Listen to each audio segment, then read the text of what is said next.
I drove here in my minivan. That makes it really hard to feel cool, you know? And by the way, I used to drive a cool car, and let me tell you, when you drive a sexy vehicle around a hip part of town, you feel like, I'm the Wolf of Wall Street. You spend a few years driving a Honda Odyssey around a neighborhood called Pleasant Oak, and it becomes, I'm just trying to be more like those dogs on Bluey. I have to drive a minivan. I have to live in the suburbs because I have 6 kids. All right, well, you guys might be interested in my masterclass on responsible family planning. It's 20 seconds long, and it's called Just Don't. It's so funny, because I think back to when I was younger, people said that I should not have kids. They were very rude about it. They're like, Jen, you have no maternal instincts. You never will. You running a house with actual children in it, oh, that'd be a disaster. And now I have this big family, and I think back on that, and I'm like, they were so right. How did they know? They nailed it. No, guys, I had to have 6 kids. I am an only child. My husband is an only child. My father was an only child. My family tree was becoming a stump. Your annual family reunion should not fit at one table at Applebee's. And we went for it. We had 6 babies in 8 years. I said that at a comedy club one time, and a guy with face tattoos pushes through the crowds afterward. He had piercings all over his face, too. And he runs up to me and he says, hey, I really respect your alternative lifestyle.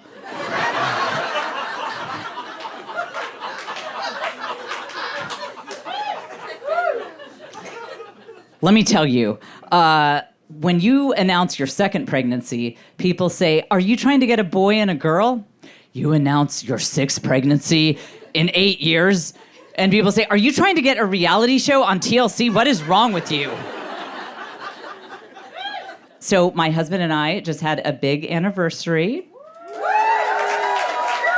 Yep. We have now been married 20 years.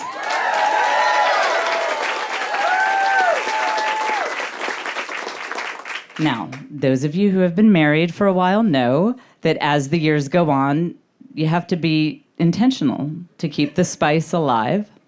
So, for our 20th anniversary, I finally let my husband live his ultimate fantasy. I told him that for a whole night, I would take any constructive criticism he had for me. Okay, now you guys are pretty young, but when I say this in front of middle-aged crowds, there's always a couple 60-year-old guys in the back who are like, that is so hot. They're like, is there a place where I can just watch that on the internet? Like, that's what I'm into in this phase of life. No, that was a wild night. I haven't spoken to him since then, but... Now, this is the point, talking about kids and marriage, where a lot of people would make graphic jokes about how those children were conceived, how they were brought into the world. I will not be doing that because my husband is a very private person. He would have you know that we reproduce asexually.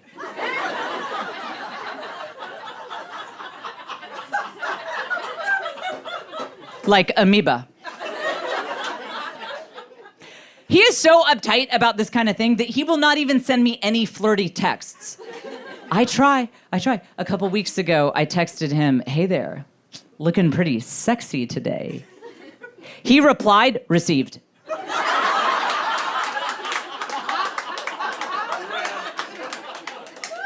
With a period.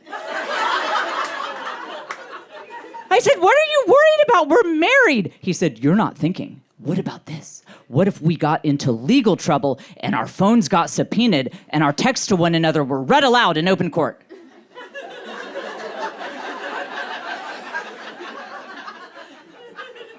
I said, okay, if that scenario played out, we would have a lot bigger issues than a couple of eggplant emoji.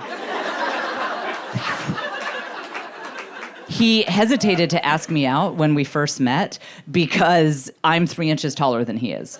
And he said, I know a lot of women don't want to date shorter guys. I said, When I was single, I was goal-oriented. I said, look, if I can just find a man who is loving, who is supportive, who respects my boundaries by not asking me how much money I spent at Target, I don't care if he played one of the Munchkins in The Wizard of Oz.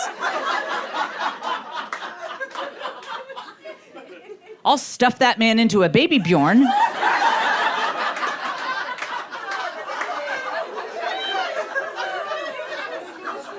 Take him out for a date night. We'll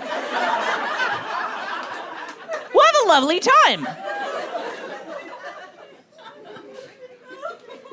You don't have to be able to ride a roller coaster with your spouse. It's not like a requirement, for a good marriage.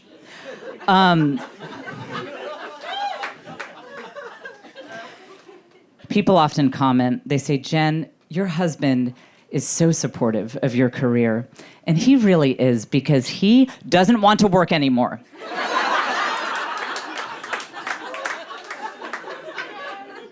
I have a theory that on a deep caveman level, it is very important to men to be the primary providers for their wives and children for about 15, 20 years, and then they're out. I see these young wives on Instagram who are like, my husband completely provides financially for our entire family because for us, it's a sacred journey. I'm like, girl, you're in a relay race. You just don't know it. That man's gonna hit his 43rd birthday, run up to you, throw the baton at you, be like, this is your problem now, I'm out.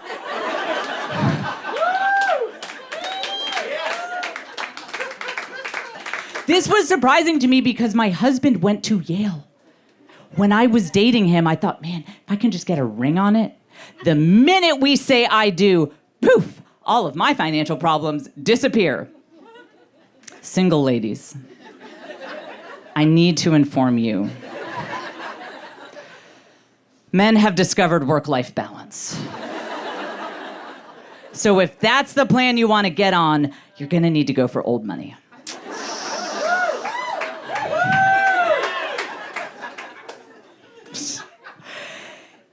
A couple years ago, he sat me down and he said, Jen, you stayed home with our children for so many years. Let it be my turn now.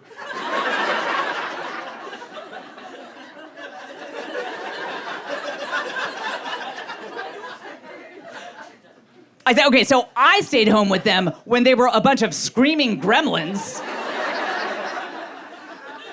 Now you're willing to stay home with them when they are a jovial brood of free bartenders and chauffeurs. And we got a lot of kids, so he's got like 2 dedicated kids just to make his queso.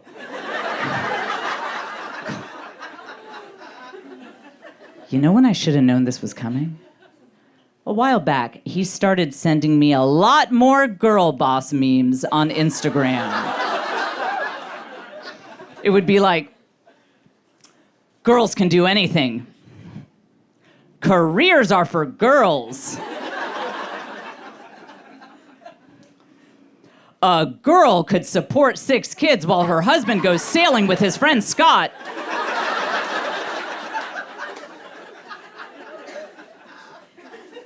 I was like, is he making these? I will say he is a very frugal man. So much so that he convinced our children that there's a very special elf at the North Pole.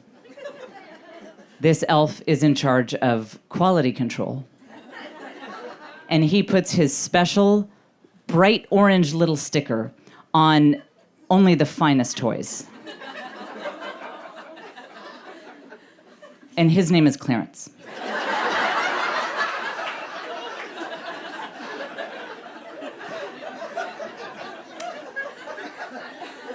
The kids would open their toys at Christmas and he'd be like, oh, darn it, did they misspell Clarence's name again? Ha ha. Oh. But Clarence is killing it. He is almost as good as the Easter Bunny's assistant rollback. He's like, these guys are incredible. I learned the hard way. Do not let your very frugal spouse get gifts for the tooth fairy to give. My daughter had lost a tooth. It was time to set out the tooth fairy gifts. And I said, all right, what did you get? I knew it would be something from the discount bin at Walmart. So he pulls out his bag. The first thing he has in there, I swear to you this is true. Hand on my Bible app, I swear. It's a floppy rubber rat. I had so many questions, starting with where does the market demand for this product come from? Who was like, our home is not complete without, I don't know. I was like, okay, what else did you get? So he pulled out a bottle that had liquid in it. And I said, oh, is it a fragrance? He said, sort of. It was deer lure. Deer come to our neighborhood, and my daughter likes to see them. And he's like, look, check it out. It says authentic female deer urine, guaranteed to attract a mate. Kind of genius, right?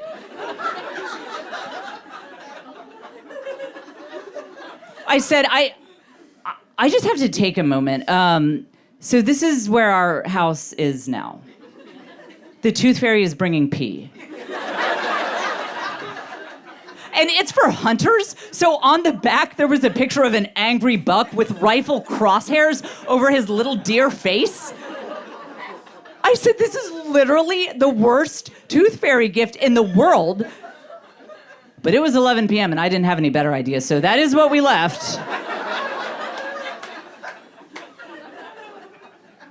Imagine my daughter rolling over that morning. She's like, oh, what did she sees what looks like a dead rat and a bottle of animal urine with a deer that's about to be shot on it. I don't think she thought the tooth fairy came. I think she thought the mafia came. Sometimes it happens, you will be out somewhere and a man is being a little aggressive about talking to you. He's not taking the hint that you're not interested and he'll just keep going. So I'm going to give you some magic words.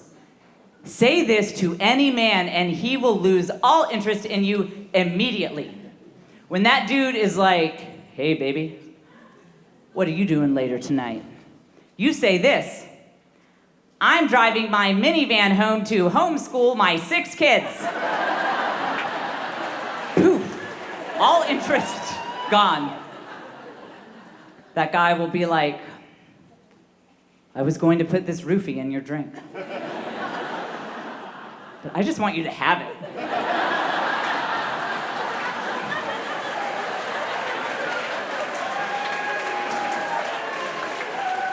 We travel a lot as a family, but unfortunately, hotel rooms have these limits that they don't allow a large number of people in them. And typically the limit is about 6 people, but my family has 8 people in it. So now when my kids talk to their friends about travel, they're like, which one of your siblings hides in the closet when the manager comes? My husband and I could not have more different travel styles. I like to travel when I get to a new place like I'm a local.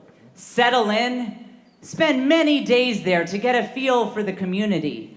I feel like I live there after a point. My husband travels like we are fleeing genocide. We arrive under the cover of darkness, spend one night there, go to hit 3 spots, flee again before anyone can recognize us, and we are out of there. And we travel in different groups to keep things from getting too chaotic. And the kids that get in my group act like they have won the lottery. Because I understand that when you are going on a vacation, the moment you step out of your front door, your entire life savings turns into Monopoly money.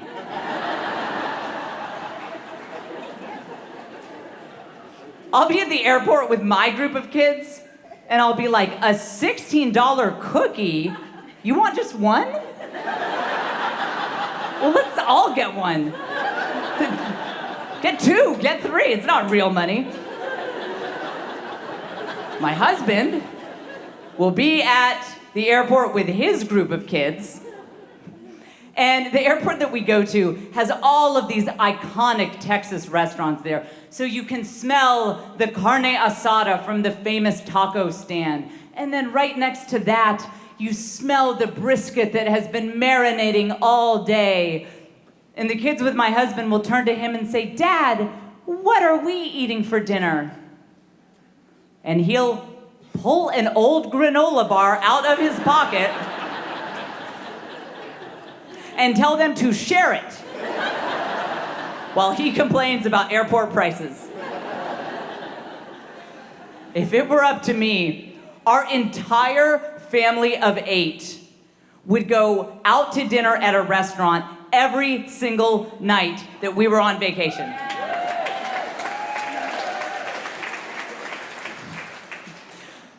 My husband will go down to the local grocery store, stock us up on food for us to eat in the hotel room. And it's not even the nice food. He'll get like whatever the local generic brand is. And so we'll be peering out our hotel window. We can see the flashing lights of the festive tourist restaurant across the street. And I look to see my children rinsing off plastic spoons to eat their value choice cereal.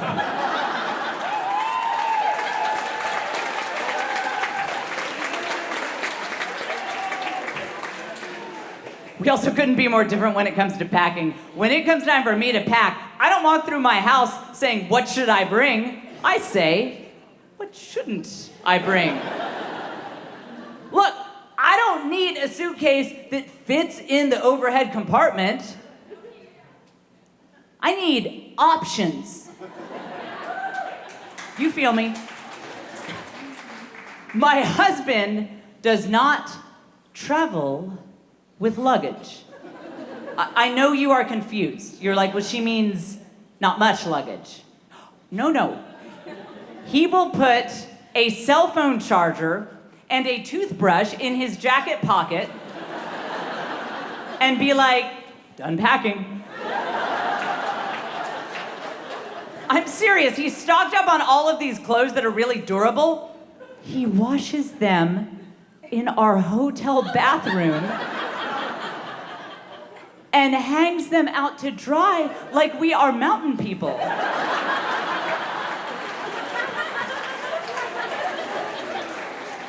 He got this idea from college. His fraternity had this ritual where they would drop the guys off and they would give them only a toothbrush and a change of underwear. For some people, this would be a traumatic memory of hazing. For my husband, it was an aha moment. He was like, "Do I even need the change of underwear?"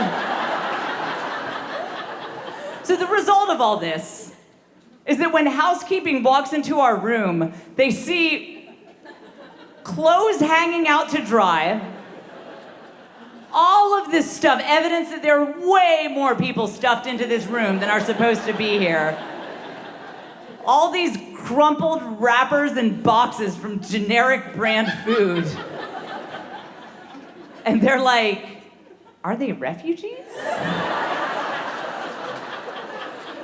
A friend of mine did an exercise with me the other day, one of these things where you're supposed to answer immediately. You don't think about it so that you get to the core of your innermost response. So she said, "Jen," okay, don't think, Jen. "What is something that fills you with joy? Go." And I was like, "Drinking alone."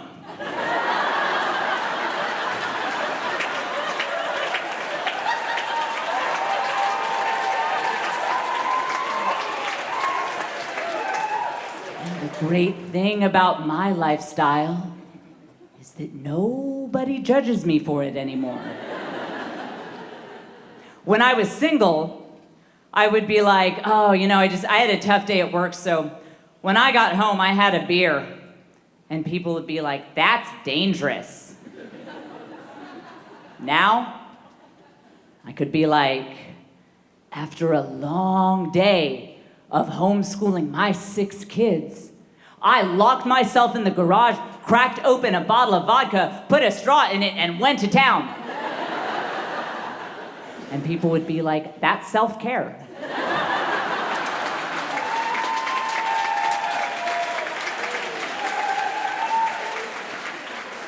People are so inconsistent with their judgments about alcohol. You have a gin and tonic at a restaurant, and you're sophisticated. You take that same drink, pour it in a Hello Kitty travel mug, take it to the PTA meeting,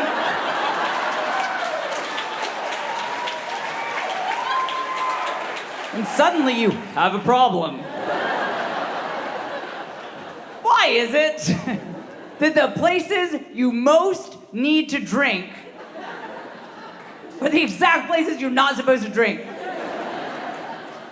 If I am at a fancy martini bar downtown, little candlelight for the ambiance, some smooth jazz playing in the background, intelligent adult conversation. I don't need a martini. I'm fine with a club soda. You know when I need a martini? When I am stuck in a hard plastic chair at the mandatory parent information session that's headed into hour 2, and this whole thing could have been done by email.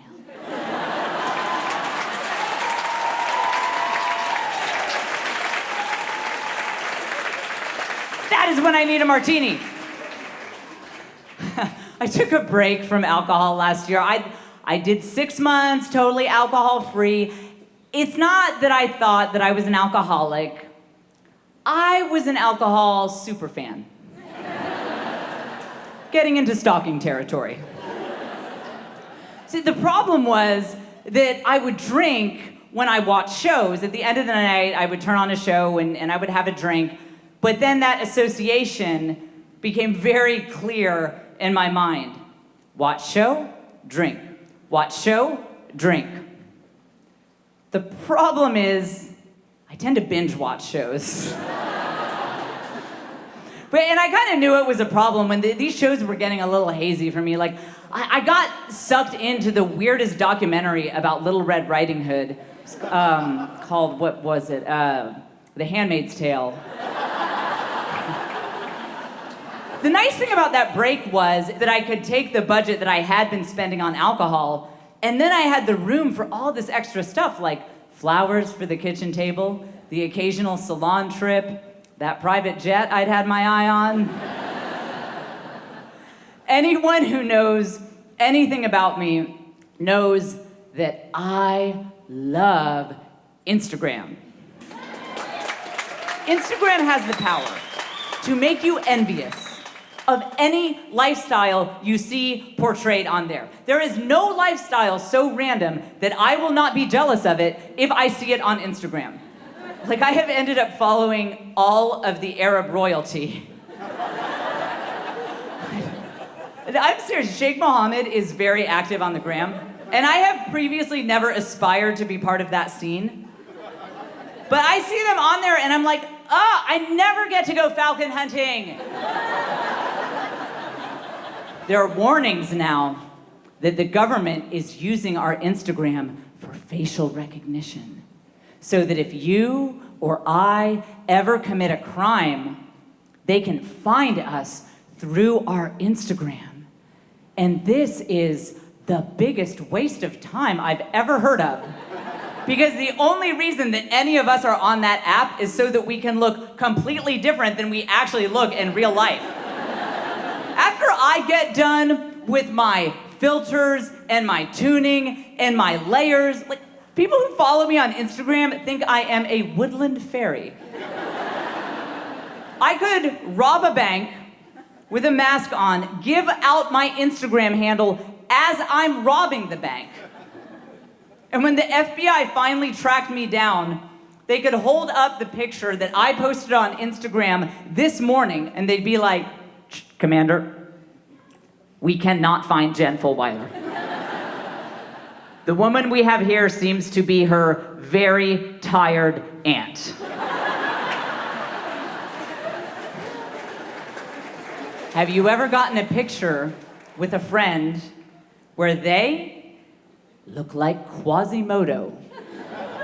They are hunched over, their mouth was caught open at the weirdest possible angle. You know, their hair is a disaster, they look 20 pounds heavier than they really are. But you look amazing. Fresh-faced, svelte, sleek. And you're like, oh, that's a shame for you. Because I am posting this on Facebook, Twitter, Instagram, Snapchat. What is my MySpace password? Because I just got a new profile pic everywhere. No, but seriously, if you do that could really damage your friendships. But who needs friends when you got 500 likes? So I am not normally good at housekeeping, even under the best circumstances. And when I say that, sometimes people think, Jen's being modest. I bet she's a fine housekeeper. Well, let me give you this example. When my husband and I first got married, we bought a white couch. We didn't know. When we finally went to donate it, we called Salvation Army. We scheduled this whole thing. We scheduled a whole 18-wheeler pickup, this whole thing. And so the truck comes rumbling down the street.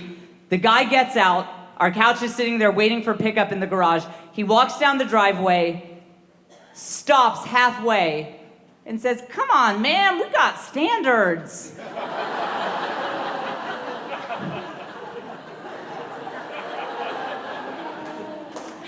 Salvation Army would not take my living room couch. We live near a Chuck-E-Cheese.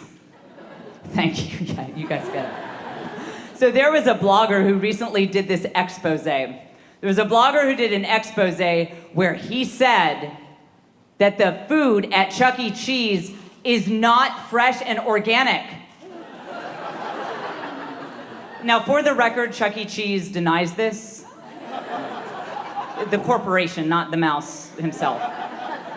No, this is important work because when I go to Chuck-E-Cheese, I know I'm there for the cuisine. I mean, when I pull up to that plastic table, I expect a white-gloved maitre d' to come up and be like, pardon me, madame. The chef will wait to serve the amuse-bouche until the robot band is finished with the happy birthday song. Ah, it'll just be a moment now. I see the gorilla has begun his drum solo.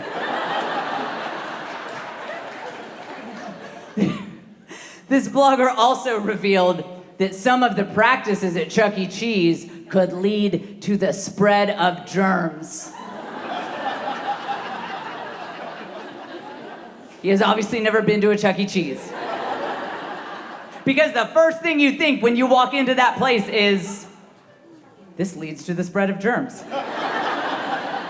Chuck-E-Cheese is like if the Ebola ward at the hospital had rides. The minute you walk into that place, you're like, I am going to leave here with the plague and a stuffed moose. And what's it all for? The tickets. Do you remember that when we would get our tickets at Chuck-E-Cheese and you never valued anything you owned more than what you bought with your own tickets at the Chuck-E-Cheese junk store? Right, like your mom would be cleaning your room and she'd be like, can we throw away this glow-in-the-dark plastic kazoo? And you'd be like, Woman, do you understand what I had to do at the whack-a-mole table to earn that kazoo? People say, all right, Jen, 6 kids. So you're either Mormon, Catholic, or just a lot of fun. And we are Catholic.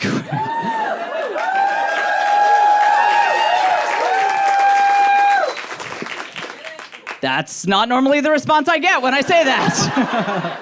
Did the Pope send you guys? Like, what do you... No, so I was a lifelong atheist who converted to Catholicism. So I got the Uno reverse card, you know? When I was exploring religion, my friend said, Jen, you should be spiritual but not religious. I've landed on religious but not spiritual. And that is as good as it's gonna get. It's my best. And look, honestly, I know for people of faith, it is very important to have a vibrant, thriving friendship with Jesus. I truly believe this. It's just not going very well at all. And part of that is on his end. He has to take some responsibility here. This will help it make sense to you. My mother was a Phi Beta Kappa Honor Society math major. She's a retired mathematician who calculated kill ratios for the Naval Weapons Research Laboratory. My father was a Green Beret and an engineer. My grandfather was an engineer. My first job out of college was as a computer programmer. What I'm trying to tell you is that I am genetically designed to really struggle being friends with people who are invisible.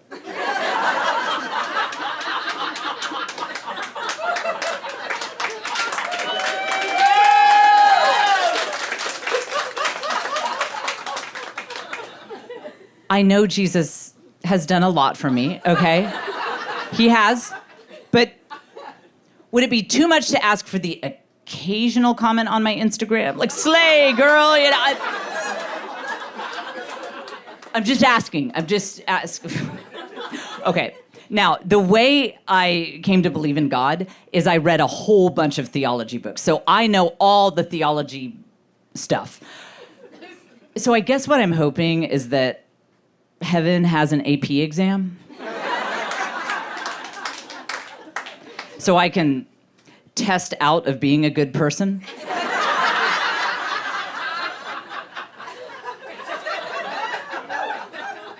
I get to the pearly gates, and St. Peter's like, Jen, you never forgave anyone. But your essay on transubstantiation was incredible. Come on in. Come on in.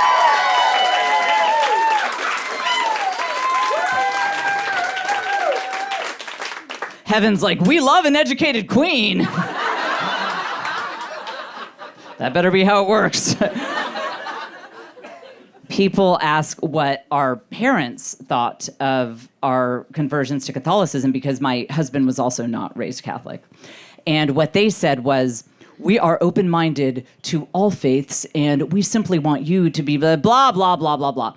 I think what it was is because my husband is an only child and I'm an only child, we were their only shot at grandchildren. I think my mom and my mother-in-law were fist bumping each other like, thank God they found the one where they just breed recklessly.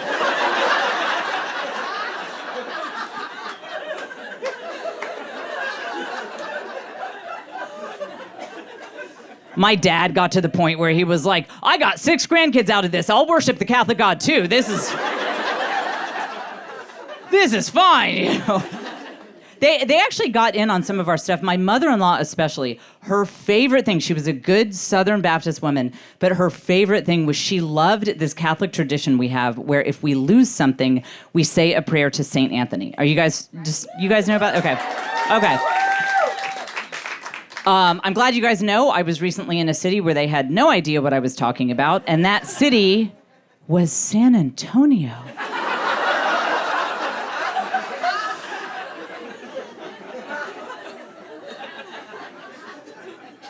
So my mother-in-law loved this. She was a tough East Texas woman, came from generational poverty. She was a single mother. And if you've ever known a woman like that, they are practical. They're all about whatever works. So she would start calling me up. She'd lose her car keys. She'd be, cursing up a storm like, Jennifer, you got to say that prayer. Because she knows it works better if a Catholic says it.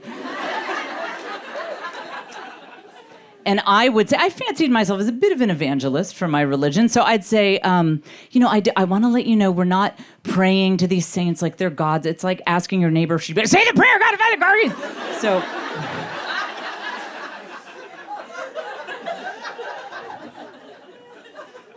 So I'd say, St. Anthony, please come around. Something is lost and can't be found. She'd say, tell him it's the car keys. So I'd say the whole thing again. And she'd tell all her Southern Baptist friends about it. She'd say, I love this St. Anthony SOB. He is just, oh. And then one time, she lost some tax documents. It was a really big deal. She couldn't find them anywhere. She calls me hooting and hollering. She said, Jennifer, I can't find these tax documents anywhere. I don't know what I'm going to do. I said, calm down. Did you pray to St. Anthony? She said, Jennifer, I prayed to St. Anthony. I prayed to Jesus. Hell, I asked Jesus to say a prayer to St. Anthony.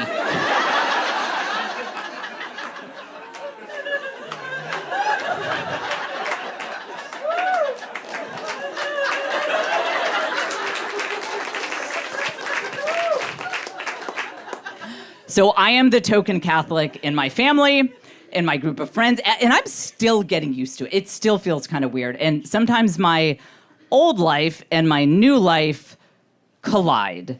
Like one time we were visiting my grandfather and my 3-year-old daughter got into his prescription anti-anxiety medication. It was scary. She was okay. We took her to the ER and the nurse said, okay, she will be okay, but the clinical diagnosis is she is high as a kite. She said she can't name her colors, but she can smell them. The nurse looked at us, this respectable Catholic mom and dad. She said, do you think you could think of any way to entertain her while she's in this state so that we can keep her under observation for a few hours? The memories were instantaneous. We put on Pink Floyd's The Wall. We found the YouTube video. There's just 10 hours of a spinning eye.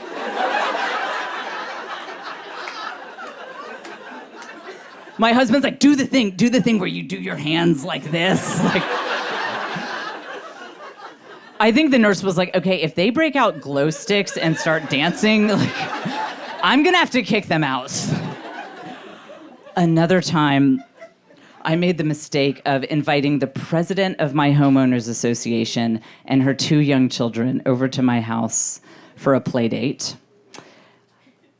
It was going well, and then her 5-year-old ran inside and said, Mommy, they have the best sandbox toy. And I was like, did we? Okay. He's like, you gotta come see it.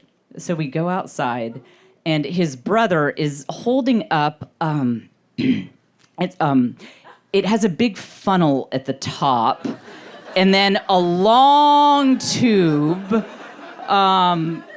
It had my husband's fraternity logo on it. And all down the tube were the all capital words, chug, chug, chug, chug. And her kids are happily pouring sand down it. She said, what kind of sandbox toy is this? I said, I don't know, but Mattel has really fallen off.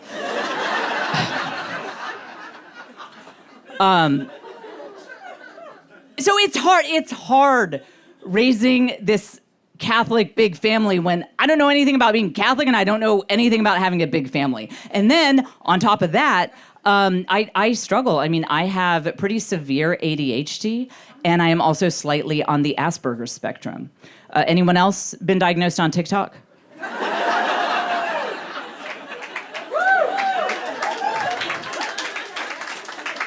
I might also have generalized anxiety disorder, but Kaylee hasn't posted part 4 to the video because she's been grounded, so...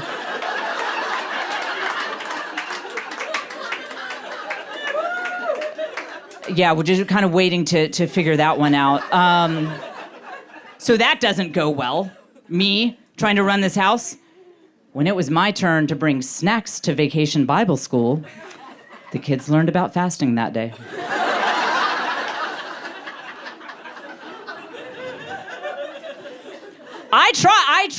I do try. Like, for my daughter's birthday, I made her this really fun Monsters in the Slime Pit birthday cake, and it was supposed to be a Mermaids at the Beach cake, but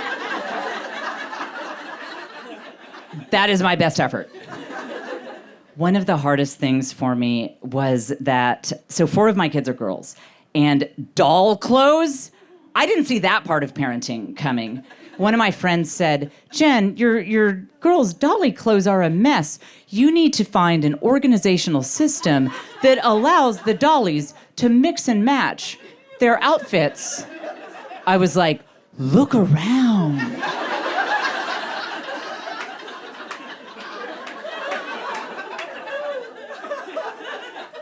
You may notice that fully half of my human children are not dressed.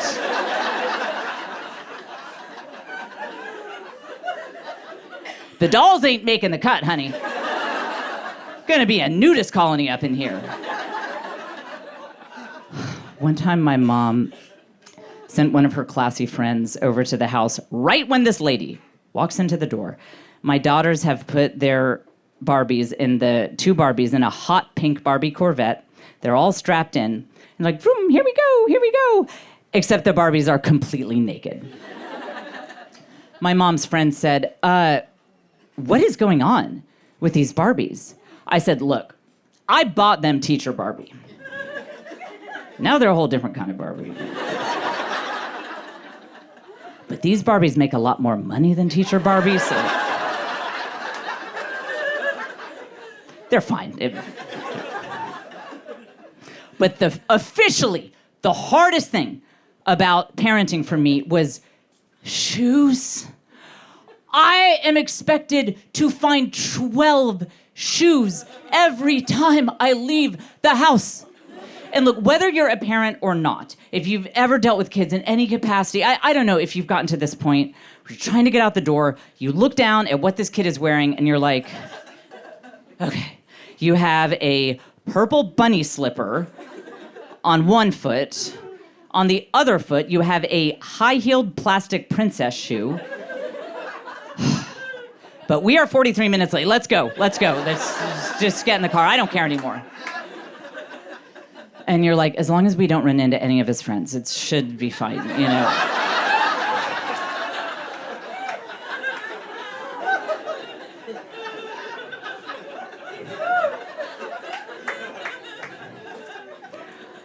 One time, we were headed out to a picnic that my church was having.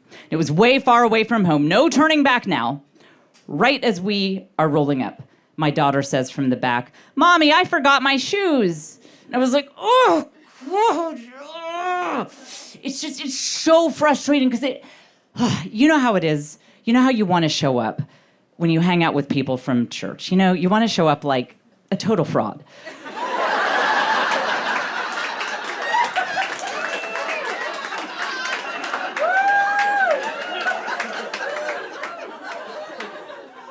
Not who you actually are at all. I'd even given the kids the rundown. I'd said, like, hey, remember, listen, tell everybody that your clothes look like that because we went on a nature walk. I was at my limit. I call my husband. I am ranting. I am raving. And he tried to solve the problem.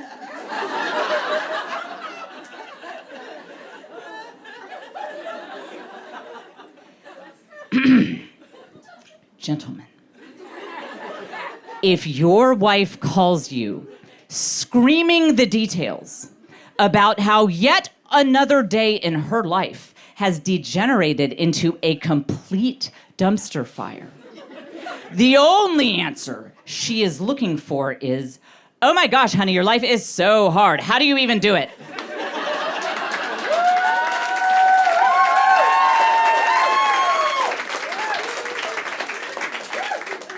Feel free to take notes.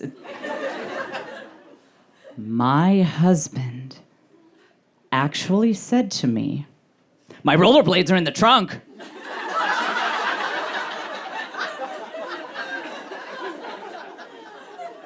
I said, "She is a 9-year-old girl. What are you imagining? She's just gonna stand there stiffly in the rollerblades and I push her through the picnic?" And then he's getting annoyed because his wife doesn't like solutions.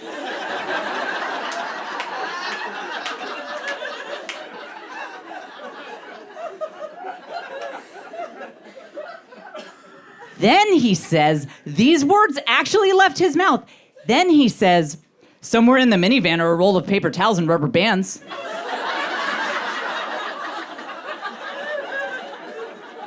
Some of you know where he was going with that. I did not. I said, "What?" He said, "Moccasins." I said, "Okay, well, there it is. There it is. That is officially the stupidest idea I have ever heard. And also, it would never work." He said, "It worked last time I took him to church."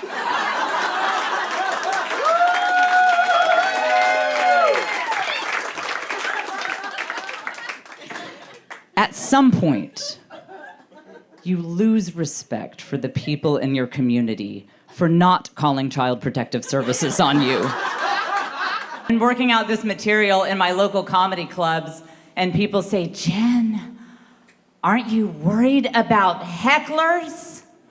I say, "Is that where I'm trying to speak and someone interrupts me with a bunch of sassy backtalk? Oh, I think I know how to deal with hecklers. I tell these guys at these clubs, at these dive bars, I walk in there and I say, 'We're gonna make that right there the naughty corner.'"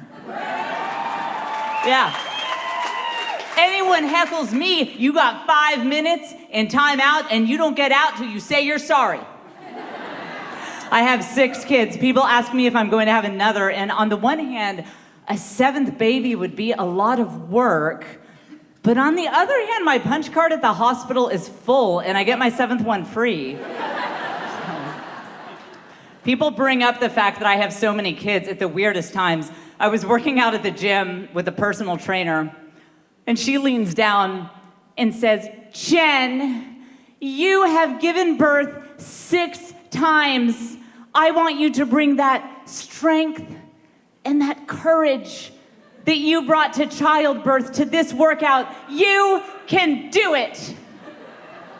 And I said, "I get epidurals."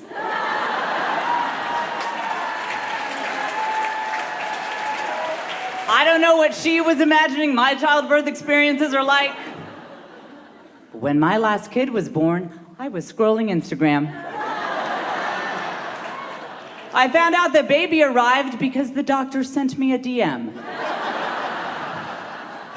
It's crazy having so many kids. You get asked all these questions. Like, people always ask me, "Jen, don't you want to try natural childbirth?" They never ask you that for any other medical procedure. Like, if someone's going like, "I've got an impacted tooth and they have to extract it," nobody's like, "Are you doing it naturally?" Imagine if people use this as a way to brag, like, "I'm having my appendix out this weekend, but no drugs for me. I want to breathe through it. I want to be awake when it comes out." We had 6 babies in 8 years, no twins. I'll take that. I earned that. Thank you also for the people who just gasped silently. But when we would tell people about baby showers, they'd be like, "This is not supposed to be an annual tradition." We ran out of stuff for baby registries. For my 5th kid, I registered at Sephora. My 6th was at the liquor store. When you have your 6th baby, you don't need another baby walker. You need Johnny Walker. One of the things you have to get used to when you have a baby is the way other women will talk to it. So your sister-in-law will lean over to your baby and say, "Oh, you don't have a hat, do you? You're cold, aren't you? Your mommy forgot your hat because she spends too much time on that phone, doesn't she?" So the way you handle that is you turn right back to that baby and you say, "We're not gonna listen to Auntie Meg, are we?" "Why not?" "Because all her children smoke weed, don't they?" "Yes, they do. Yes, they do." Parenting is so hard. I have had to Google things like how to handle classroom bullying, what to do if your kid's teacher has an anger management issue. Oh. Other than that, homeschooling is going pretty well.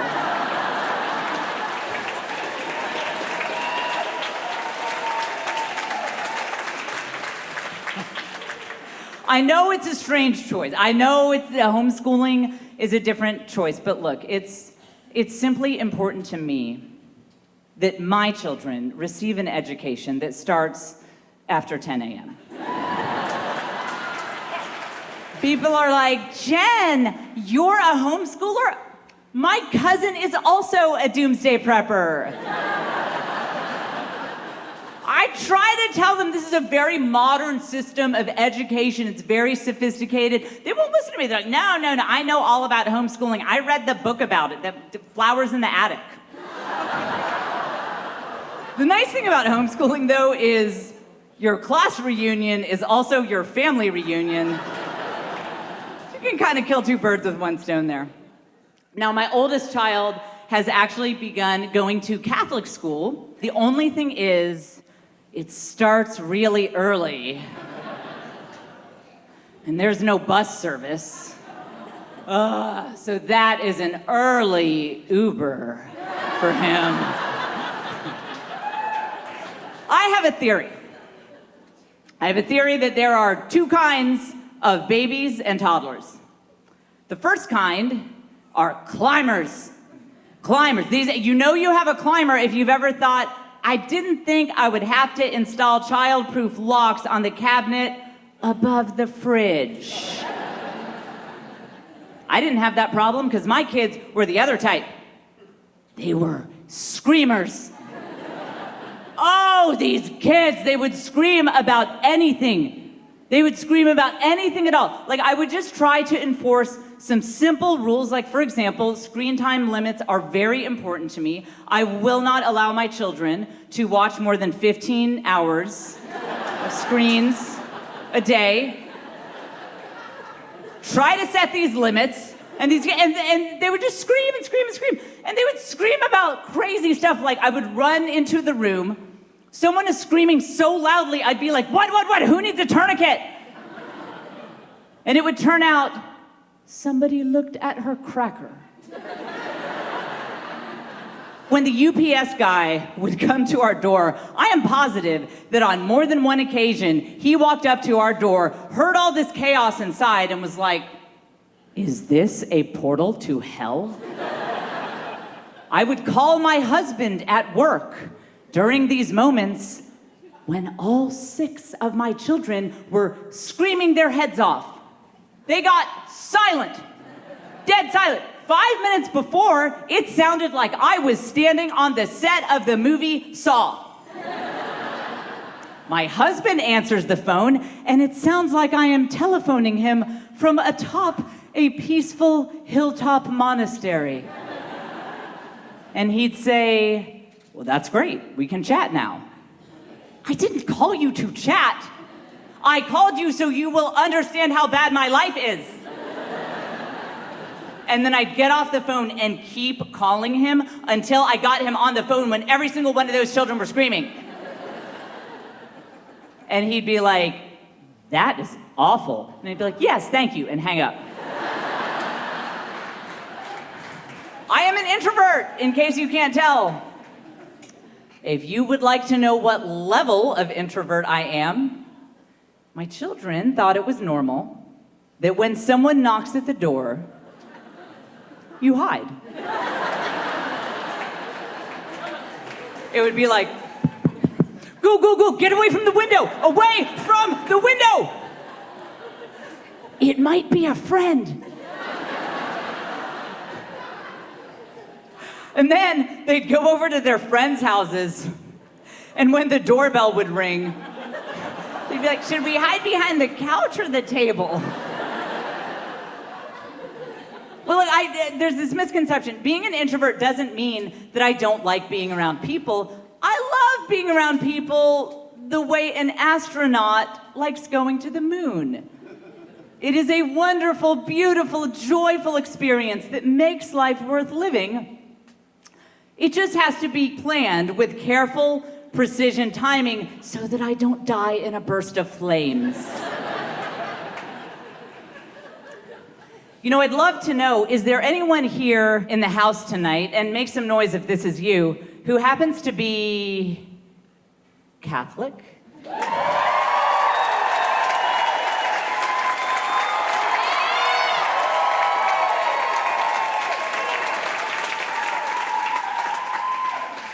I was a lifelong atheist before I became Catholic. And when people hear that I chose to join the Roman Catholic Church, they're like, why? And that's just the Catholics. I used to have all of these stereotypes that Catholics curse and they drink and they're irresponsible with family planning. And now I am those stereotypes. And so are you guys, evidently. You know, the culture around us sometimes doesn't like Catholicism. You know when they realize they need us? When their houses are haunted.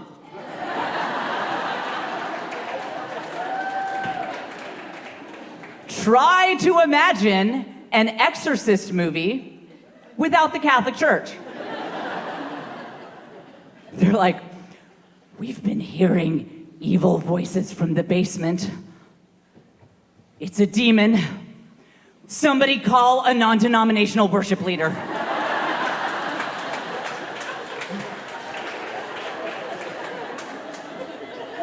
Only a Unitarian can save us now.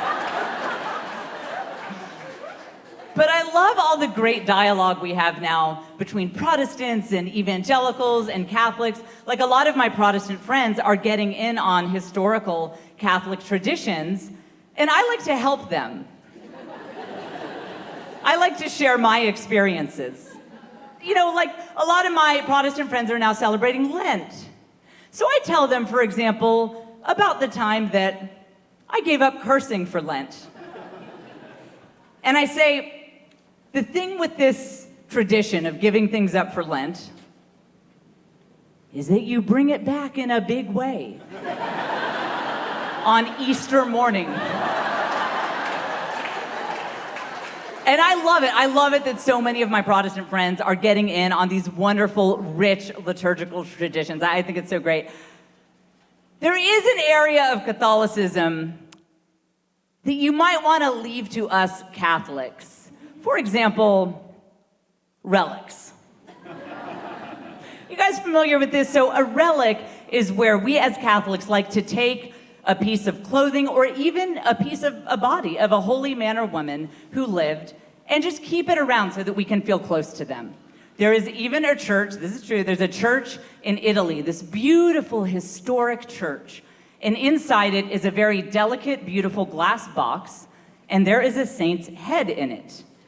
And when you see it in context, it's actually a beautiful thing. The saint lived hundreds of years ago. The church is like 1,000 years old. And when you see it in the grand scheme of this ornate cathedral, you realize that it's a beautiful thing. But Protestant friends, leave this one to us. Because it's going to be a little weird if you walk into your local mega church called Celebration Station,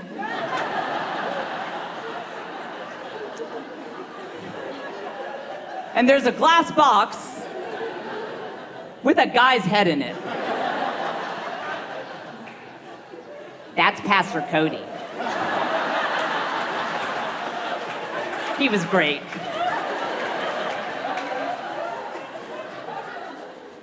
I am here from Texas.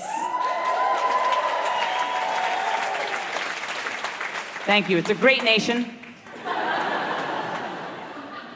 The only thing about Texas, I love Texas, but the only thing about it is that the natural environment that surrounds us is constantly trying to kill us. Like my house is full of scorpions. Now, they're not that big, and when you get stung, it's not really that much worse than a wasp sting.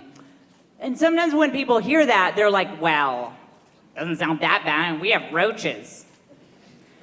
And it's times like this that I turn to the Bible.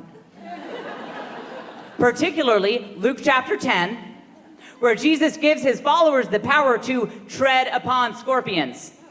So I'm like, I think what is in my house is worse because Jesus hates them. I did not know when we first moved into this house that it was full of scorpions. And we had an exterminator come out as just part of a cursory visit, just spray some chemicals. And I followed this guy around like, is that organic? No, don't spray right there. The children play there, don't spray too much. And then, one night when I was just about to turn out my bedside lamp, I saw a scorpion crawling right toward my bed. The exterminator was back at 6 o'clock in the morning the next day, and he said, ma'am, would you like to upgrade to our platinum package? I said, I want your Chernobyl package. These scorpions will show up in the craziest places. One time I sent a kid to the naughty corner, and she got stung there. It's not funny, but...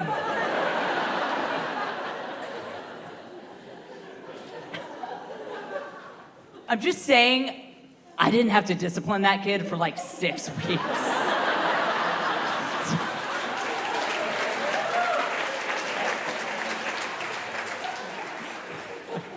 We also have rattlesnakes in our yard.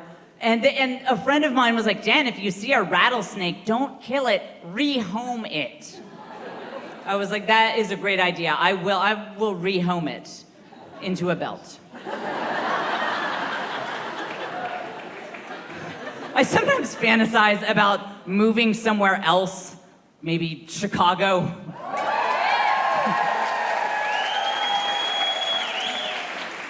The thing is, I try to imagine how a realtor would dress up that listing.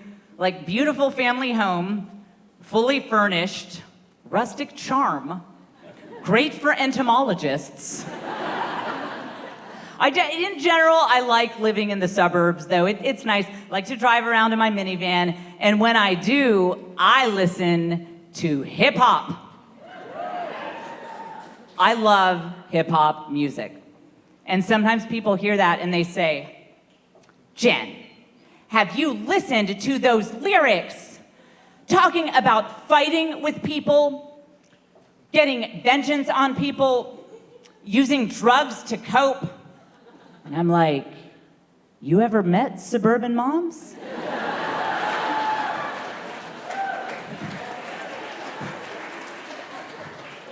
I hear Lil Wayne saying things like, you front on me, I step to you. You play this game, it's over for you. And I'm like, was he at Michelle's bunco group?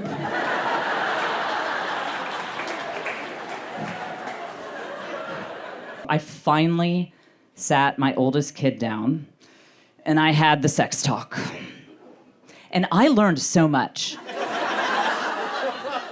Very informative. And look, I know that we try to keep our kids from seeing crazy things on the internet. As someone who might be a few years ahead of some of you in parenting, I just want to tell you that when it comes to internet security, give up. Give up. These kids are going to beat you every time. And I know that there are at least a couple of people who are thinking, speak for yourself, Jen. Not in our house. We have internet security locked down. You were born in a year that starts with 19.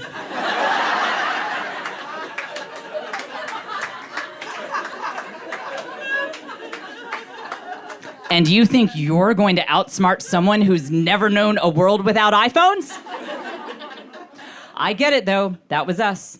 My husband and I both used to work in high tech. That's actually how we met, at a high tech company. So we called our friends who worked at Google, and we said, what is the gold standard? Give us just the top internet security thing. They said, okay, there is a router. The router is the thing that broadcasts the Wi-Fi to the house. They said, there's a good one.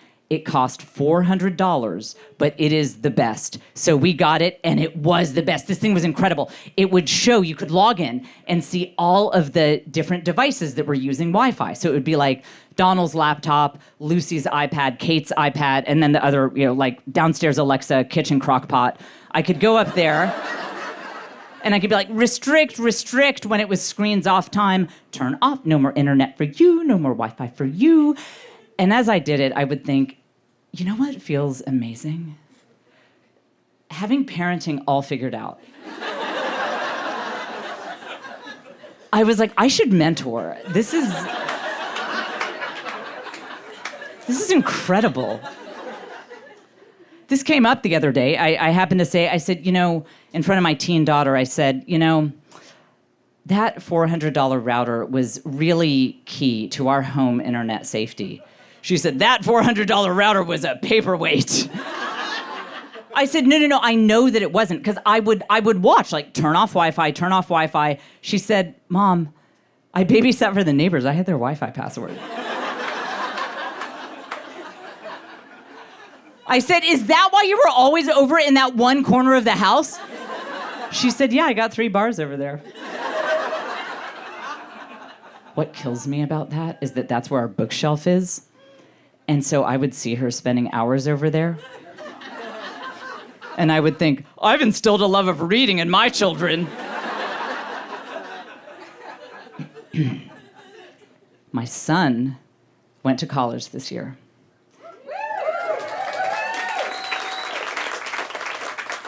He's studying computer science. I said, son, what instilled you with a passion for this field of study?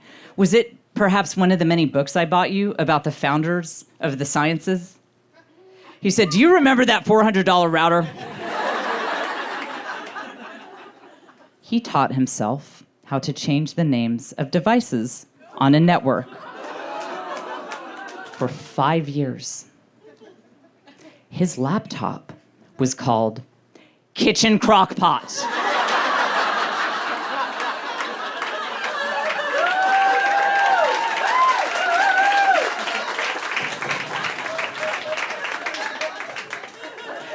And then he figured out to change the name of the crock pot to Donald's laptop. He tells me now that he would sit up in his room and laugh himself to the point of tears when I'd be like, no more internet for you, mister. Click. And then I'd go downstairs to make something in the crock pot. And I'd be like, this thing hardly ever works. What's going on here? Oh, guys, I called the manufacturer.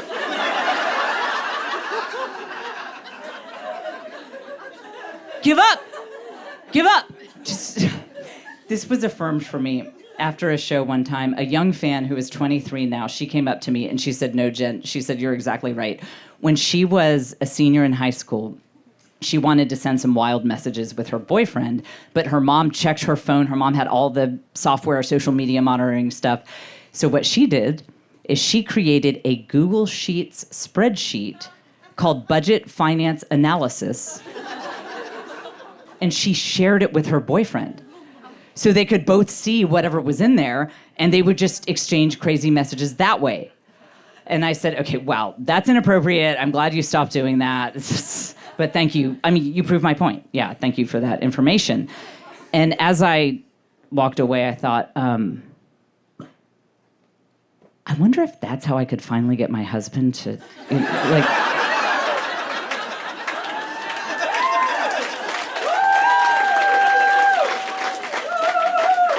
He's a pretty analytical guy, you know? He might be like, I don't know, I saw that you use conditional formatting in cell C17.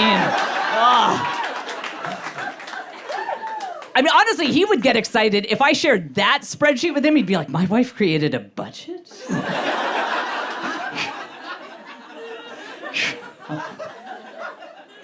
So I openly admit parenting being so hard for me, I just let screens babysit my kids all the time. Oh man, our TV was on so much. I'm surprised the CEO of Netflix didn't call me. Like, what is going on over there? I'm not saying it's good. I'm not saying that we were thriving. Yes, at one point, I thought that the Teletubbies were personally communicating with me. I'm not saying it was like a great situation, but as a modern parent, you do what you gotta do to survive. And then people would be like, Jen, your generation is so lazy. You know, your great-grandmother's generation, they raised all of these kids without ever once using a screen. To which I say, yeah, they had something that we don't have, and that is called outside. My great-grandmother never saw her kids. They'd take the family shotgun, head out into the woods, spend all day hunting small animals for her to skin and cook up for dinner. My homeowners association has policies against that. So it's gonna be 5 hours of Paw Patrol today. We didn't even have the good shows. We were the Dora the Explorer era. You guys know, Dora? Okay. I have a Pavlovian response to that name. I just start. There's a character on Dora called the Map. He introduces himself with the same song every time. Let me see if I can remember these lyrics. It'll be hard. Lord be with me. I'll see if I can do it. I think it's, I'm the map, I'm the map, I'm the map, what's next? Oh, I'm the map. And then it just ends with, I'm the map. Somebody got paid to write that. In their defense, I have been that hungover at work. You're like, let's just copy paste, maybe nobody will notice. Let me tell you, you hear that 17 times in one day, and you start getting philosophical. I was like, who are you trying to convince you're the map? Is it us or perhaps yourself? Deep down inside, are you scared that you're just a chart?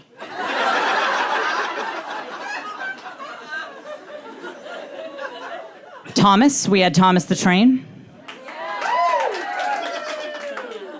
Hang on. Did you ever notice that the only compliment the narrator ever gives those little trains is that they're useful? It's like, Thomas was a very useful engine. Polly was a very useful engine. I'm like, what happens to them if they stop becoming useful as workers? I thought, I'm getting very communist vibes from this show.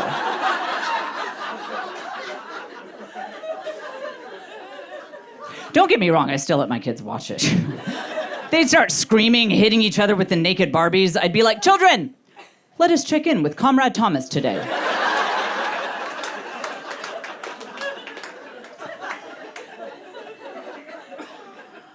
I finally figured out the right way to let screens babysit your kids. You gotta break out the good stuff. You see, back in my day, we had a roadrunner and a coyote who dropped anvils on each other's heads. We had a guy named He-Man who got amazing powers by holding up a piece of metal in a lightning storm. And we had a cat and mouse who ran around a house all day chasing each other with meat cleavers. Today, the plot of literally every children's TV show is, this character has a group of supportive friends.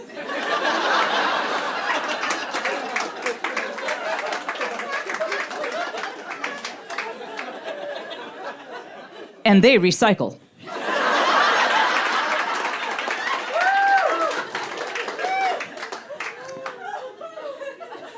they won't stream the good stuff anymore. So I wised up and I bought some bootleg copies on eBay of some old cartoons. Let me just tell you, the first time I popped in a 1976 Looney Tunes, my 8-year-old son saw one character light a stick of TNT, throw it at his enemy.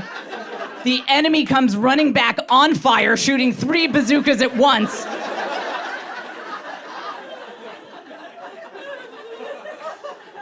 My son turned around and said, "You have been holding out on me."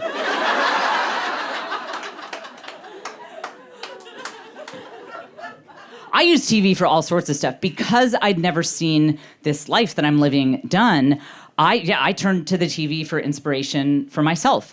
I openly admit, I actually, I learned a lot about what it means to be a mom from that classic TV show that makes having a big family look like so much fun.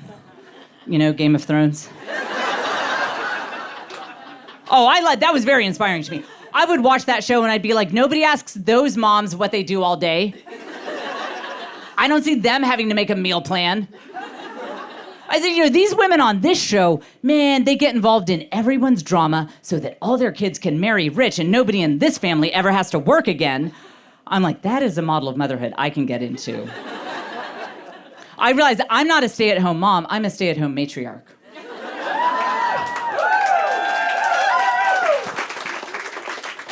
And I think that's the biggest thing I've learned from this wild ride of being someone not at all cut out to have kids, and yet I have this big family, is whether you're a parent or you're an aunt or an uncle, if you work with kids in any capacity, you have to connect with them in a way that is authentic to you, even if it looks a little different. And it took me a while to learn this. When I was a young mom, I thought that all moms were supposed to do glitter crafts with kids. I very quickly learned that if I ever do glitter crafts with young children again, the only result of that's going to be that I will be the most sparkly person in the psych ward. Cannot do it. But I realized, look, if it involves involving your family in some absolutely grandiose plan that sounds amazing and exciting, and you have not thought through any details about how you are actually going to make this happen, I am your woman.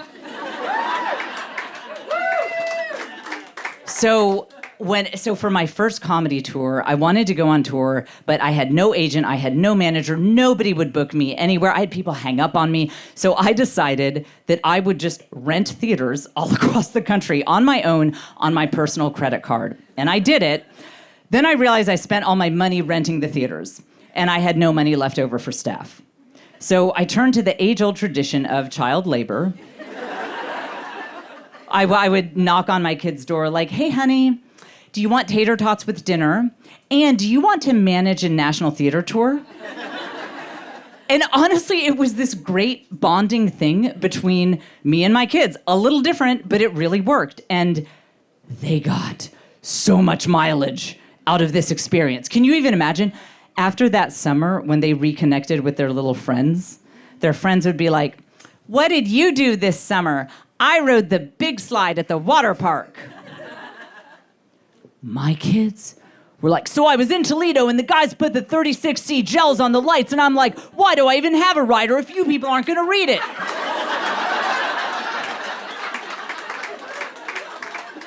They're still getting mileage. They're still getting mileage out of that. So I started to just involve them in my career. I realized you don't have to put up these rigid walls between work life and family life. And so they were actually involved in one of the biggest decisions of my career. Some of you guys know about my background of being a daily SiriusXM talk radio host. Well, you know how that ends. So in consultation with my kids, we decided together that I would quit that job to pursue my dream of doing stand-up comedy touring full time.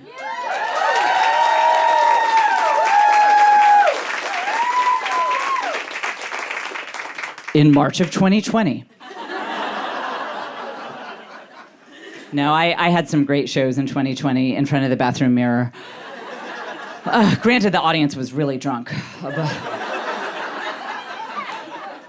Okay, here's actually something really funny about that. At the beginning of that year, my kids told me that I should make a vision board for what I want from my life. And they said, what you do is you take a piece of cardboard, you put pictures on it of what you want in your life. And one of my daughters said, so one of my friends says that whatever you put on your vision board will manifest. And she's from a hippie family. And I said, hey, we do not believe in manifesting. And they said, oh, because we're Catholic? I said, no, because I had a whole vision wall from Marky Mark back in the day. And he never showed up at my house, so that doesn't work. But I said, yeah, sure, I'll do it for inspiration. So I printed out pictures from the internet of all these different theaters and clubs that I wanted to tour to. And all of the pictures were from standing on the stage and then looking out at the venue. Very inspiring. So I filled the vision board. This is my tour. I put in big, huge letters, 2020 at the top, and I hung it up, and you know what happened next. I was like, okay, well, you can tell your hippie friend how this worked out. I think we know whose religion is the right one now. Then one day, that friend was over at our house, and she pointed something out. Do you know what kind of pictures venues have to put of their establishments on the internet? Can't have people in it for legal reasons. My 2020 vision board, she looks at it and says, Mrs. Fulwiler, your vision board is all of these theaters all over the country being empty.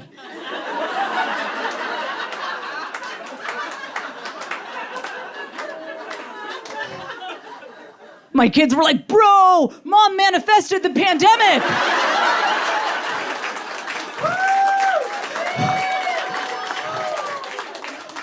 Yeah, I'm sorry about that, guys. My bad.